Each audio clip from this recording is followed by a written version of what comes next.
From Tsar's point of view, here is what happened. This is chapter 4, by the way, called The Witch Trap Catches Something. From Tsar's point of view, here is what happened. Tsar was waiting, hiding behind the tree, trembling with excitement. The sprites hummed louder and louder, whirling round his head, screeching, "Witches, witches, witches, witches, witches." Tsar heard the sound of hoofbeats, and something galloped into the moonlit clearing, too fast to stop. Something that, if Tsar could have seen it properly, had the legs of a pony below and human bodies in the middle and a great indistinct cloud above it. What strange monster was this? Rush was frozen with terror. He could not move. He would be run down. Screech! There was a tearing noise, as if the atmosphere was being ripped apart like paper.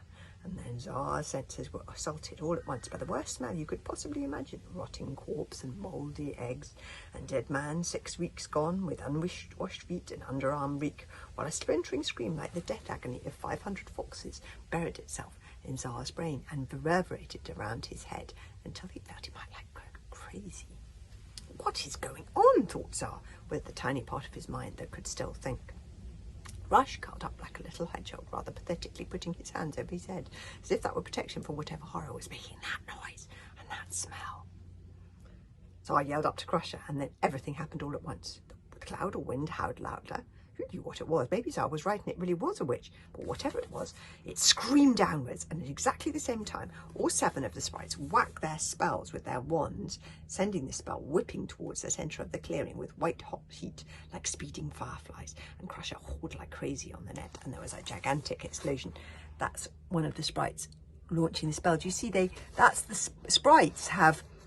They're not quite strong enough to cast spells on their own, so they have these, just through their spelling staff. So they have to make an actual spell like that. That's the spell, and that's the spelling staff that he's whacking it with his little staff, a bit like golf or something.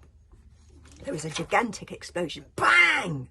Tsar threw himself flat on his stomach behind the tree to get out of the way. There was a great screeching noise.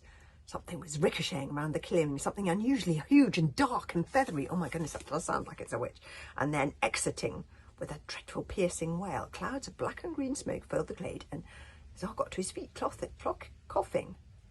Hanging onto the centre of the clearing was his dangling witch trap. Crusher holding on to the other end for dear life. Something was struggling wildly inside. And all around the net was a force field of air, red as blood, red as fiery flame.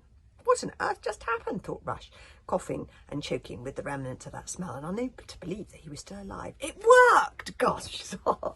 I love how happy he is that he's caught a witch, staggering up to his feet, unable to believe his luck. Oh my goodness, it worked! We've done it! We've really caught a witch!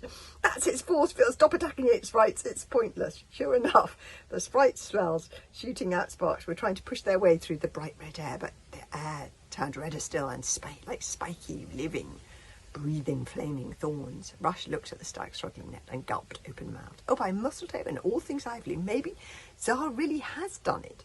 Maybe he's caught a witch. Let's get out of here. Rush scrambled to his feet, jumped onto the back of his snowcat and ran away, as did Heliotrope and Darkish. They assumed that Tsar was going to follow them. But Tsar was the only kid in the entire world who really was mad enough to stay in a clearing with an actual live witch. You's brilliant, you's marvellous, you's the best leader in the whole world. What do we do now, boss? asked Screeches, a little nervously. Even Tsar was now terrified, but he would rather die than admit this to his sprites and his animals. Surround the witch! Ordered Tsar. Complaining loudly, the sprites nonetheless surrounded the net in a burning circle, and Tsar forced himself to put one foot in front of another and approached the net, his hands so sweaty with fear he nearly dropped the very small spoon. The smell in the clearing was so chokingly bad it was like swimming through a disgusting, sulphurous soup. Tsar stood underneath the net, staring up at it, slowly swinging. Oh, there's something funny about this net. Above them, back and forth, rather unexpectedly, the 4 distinctive legs of a horse were hanging, dangling down from the holes in the net. Wow, breathed Tsar. Who would have thought it? Witches aren't like birds. You see, he's never seen a witch before. They're more like centaurs. Okay, witch! Shouted Tsar. Centaurs are sort of animals that have horse legs. shouted Tsar, trying to make his voice sound scary and waving the saucepan threateningly in one trembling hand. "Don't try anything stupid. We have you completely surrounded and I am armed with a weapon made of iron." There was a short silence, and then a small, shaky voice from inside the net said, "I'm not a witch. Witches are extinct. Everyone knows that. Why are you attacking us? What do you want?" "Well, of course a witch isn't going to admit it's a witch, is it?" said Tsar. "Don't you try and trick me, witch." "I'm not trying to trick you," said the voice, less shaky now and more indignant. "My name is Wish." "Ah, not witch. Even if witches did exist, they're supposed to be green, aren't they? With acid blood and feathers and everything." There was another pause. "Well, what kind of monsters are you then?" demanded Tsar. "Are you some kind of centaur?"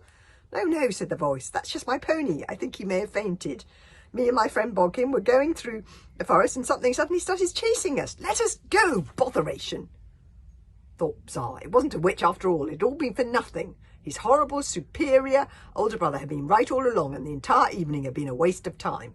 "Let whatever it is down, Crusher," sighed Tsar, flattened by pulverizing disappointment.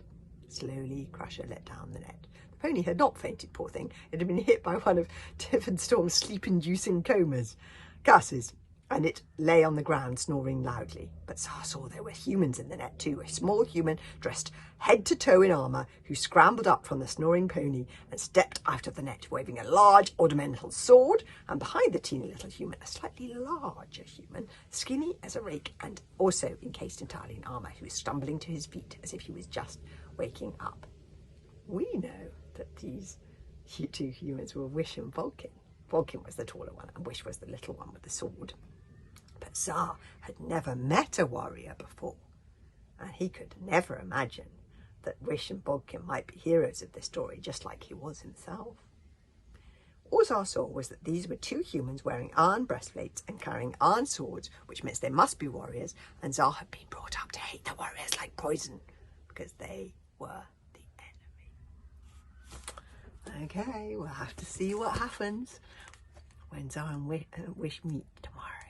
See you then.